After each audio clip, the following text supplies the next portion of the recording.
সকাল থেকে আমরা যে খবরে নজর রেখেছি আরো একবার সে খবর বলি আপনাদের। টুলু মণ্ডলের শ্বশুর বাড়িতে মেটাল ডিটেক্টর দিয়ে তল্লাশি শুরু এসটিএফ এর। মেঝে থেকে দেওয়াল প্রতিটা কোণে মেটাল ডিটেক্টর দিয়ে তল্লাশি চলছে। বীরভূমের পারুইয়ে টুলুর এই শ্বশুর বাড়িতে 5 ঘন্টা ধরে তল্লাশি চালাচ্ছে এসটিএফ। গত সপ্তাহে টুলুর আত্মীয় মিনার মণ্ডল, তার বাড়িতে হানা দেয় পুলিশ।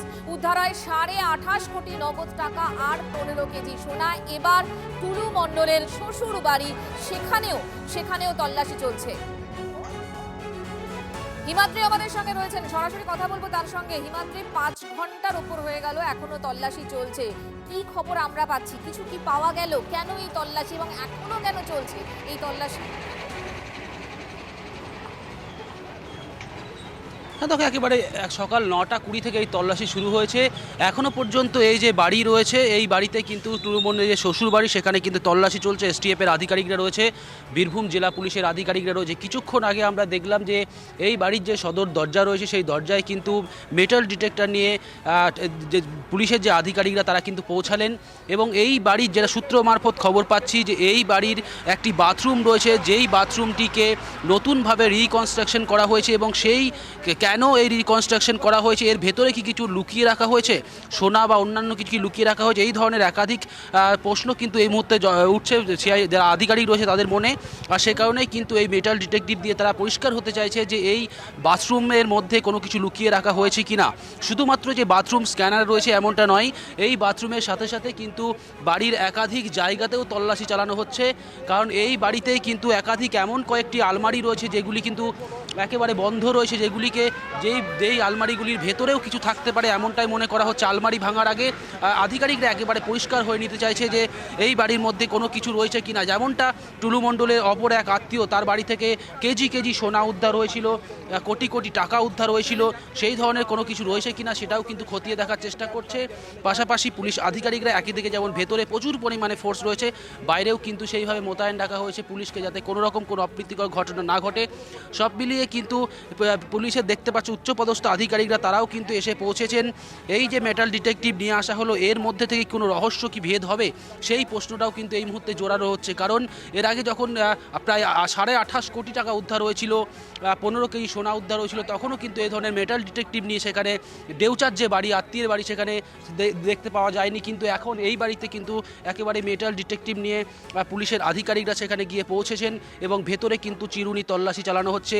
সেই যে রহস্যজনক যে বাথরুম রয়েছে, সেই বাথরুমের মেঝে থেকে সর্বত্র, পাশাপাশি এই যে বাড়ির ভেতরের একাধিক দেওয়াল, একাধিক রুম রয়েছে, সমস্ত জায়গায় দেওয়ালে কোনো কিছু লুকানো রয়েছে কিনা এর খোঁজ চালাচ্ছে কিন্তু মেটাল ডিটেকটিভ নিয়ে আসা হয়েছে পুলিশের। মেটাল ডিটেক্টর দিয়ে এই মুহূর্তে যে তল্লাশি চলছে টুলু মণ্ডলের শ্বশুরের বাড়িতে, সেই ছবি আপনাদেরকে আমরা দেখাচ্ছি। গত 5 ঘন্টা ধরে তল্লাশি চলছে এবং যে বাথরুমের কথা হিমাদ্রি আমাদের জানাচ্ছিলেন, একটা বাথরুম যেটা রিনোভেট করা হয়েছে, সেই বাথরুমে কিছু লুকিয়ে রাখা রয়েছে কিনা। একই সঙ্গে বাড়ির বিভিন্ন জায়গা খুঁজে দেখা হচ্ছে যে কোনো গুপ্তধন লুকিয়ে রয়েছে কিনা। আমি বাড়িতে বসেছিলাম, আমার বাড়িতে প্রথমে গিয়েছিলেন, এটা আমার বাড়ি। হ্যাঁ, এবার আমার বাড়িতে আমি বসেছিলাম, ওনারা ঢুকেই বললেন আপনার বাড়ি সার্চ করব। বললাম করুন, কোনো অসুবিধা নেই। ওনারা আমার বাড়ি সার্চ করলেন। হ্যাঁ, সার্চ করে প্রত্যেকটা রুম দেখলেন, প্রত্যেক যা কিছু আছে সব কিছু দেখলেন আর কি। বাড়ির ভিতর যা আছে আমার পিছন দিকে, বাড়ির পিছন দিকেও দেখলেন। দেখার পর কিছু পাইনি। হ্যাঁ, এই হচ্ছে ব্যাপার। আমাকে কিছু জিজ্ঞেস করেনি। এটা হচ্ছে টুলু মণ্ডলের শ্বশুর বাড়ি এটা। হ্যাঁ, এটা টুলু মণ্ডলের শ্বশুর হচ্ছে আমার কাকা, মেজো কাকা, আর আমি বড় ছেলে। হ্যাঁ, কাকা আছেন। হ্যাঁ হ্যাঁ, না আমাকে কিছু বলেনি। হ্যাঁ, আবারও চলে যাবো হিমাদ্রির কাছে। হিমাদ্রি, তুমি বলছিলে যে প্রত্যেকটা কোণা খতিয়ে দেখা হচ্ছে, তল্লাশি চলছে, কিন্তু এতগুলো তল্লাশির ক্ষেত্রে আমরা দেখেছি, এক্ষেত্রে আমরা দেখলাম মেটাল ডিটেক্টর কেন? দেখো, একেবারে সেটাই প্রশ্ন উঠছে যে মেটাল ডিটেক্টর কেন আনা হয়েছে। এর আগে আমরা একাধিক বাড়িতে তল্লাশি দেখেছি, তার আত্মীয়ের বাড়ি, কখনো তার ভাগ্নের বাড়ি, বিভিন্ন বাড়িতে তল্লাশি দেখেছি, তার দাদার বাড়িতেও দেখেছি, কিন্তু এই ধরনের মেটাল আনা হয়নি। কিন্তু এখন কিন্তু আনা হয়েছে এবং এখন দেখার বিষয় যে এই বাড়ির ভেতর থেকে কিছু বের হয় কি না। কারণ যেভাবে পুলিশের পক্ষ থেকে তৎপরতা বাড়ানো হচ্ছে, ফোর্সের সংখ্যা বাড়ানো হচ্ছে, যেই মুভমেন্ট একের পর এক যে মুভমেন্টগুলি চেঞ্জ হচ্ছে, তাতে একটা প্রশ্ন উঠছে যে তাহলে কি বাড়ির ভেতর কোনো কিছু রয়েছে।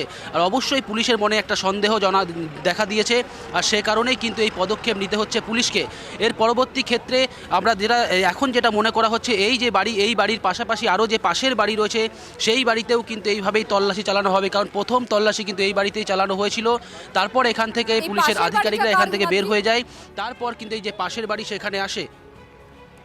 এই যে পাশের বাড়ি রয়েছে সেটা কিন্তু এই যে টুলু মণ্ডলের শ্বশুর রয়েছে, সেই শ্বশুরেরই এক আত্মীয়ের বাড়ি। এই যে পাশের বাড়িটা, সেখানেও কিন্তু তল্লাশি চালানো হয়েছিল।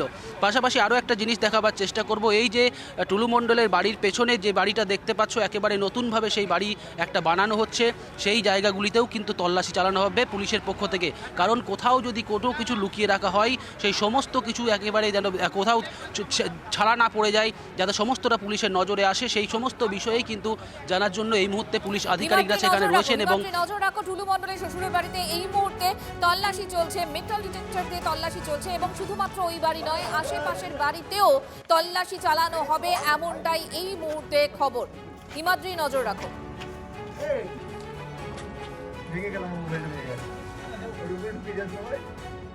আমার তো হিংসে হয় টুলু মণ্ডলকে দেখে। আমি তো ডাক্তারি ছেড়ে পাথরের ব্যবসায়ী হলে ভালো করতাম। আমরা যেটা বলি, যতই লম্বা দড়ি হোক, দড়িরও কিন্তু শেষ আছে। সেই শেষটা এখন দেখতে পেলেন। এখন দেখুন তার অবস্থাটা, এত কোটি, 100 কোটি, 200 কোটি, 1000 কোটি সম্পত্তি নিয়েও পালিয়ে বেড়াতে হচ্ছে। আমার আপনার পকেটে অত পয়সা না থাকলেও আপনার গর্বের সঙ্গে মুক্ত হাওয়ায় ঘুরে বেড়াতে পারছি, সেই জিনিসটা তো আমরা পেয়েছি। দুর্নীতি করলে রাস্তাটা আপনাদের প্রথম দিকে চওড়া মনে হবে, কিন্তু হঠাৎই শেষ হয়ে যাবে। এত বড় বড় যারা কারবারের সঙ্গে জড়িত, এত বড় টাকা যারা লুটের সঙ্গে জড়িত, তারা তো কেউ বোকা নয়। আপাতত গা ঢাকা দিয়েছে, পরে ম্যানেজ ট্যানেজ করবে। কারণ এখানে তো ম্যানেজ করি সব হয়। প্রথমে হল্লা চিল্লা খুব হবে, তারপর জাকাত তাই হয়ে যাবে।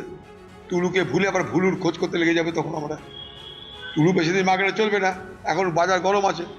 টুলু শেষ হয়ে যাবে, তখন ভুলুকে খুঁজতে লেগে যাবো আমরা, তখন আরেকটা গল্প তৈরি যাবে।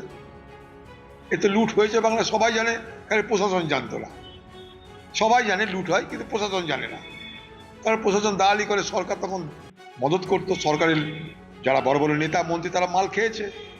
আমি তো চাইবো এই সরকার যে সমস্ত টুলু মণ্ডলকে যারা টুলু মণ্ডল করেছে, টুলু মণ্ডলের ধান্দার যারা ভাগ খেয়েছে, তারা কারা সেটা খুঁজে বার করুন। এটা বাংলার মানুষ জানতে চাইছে।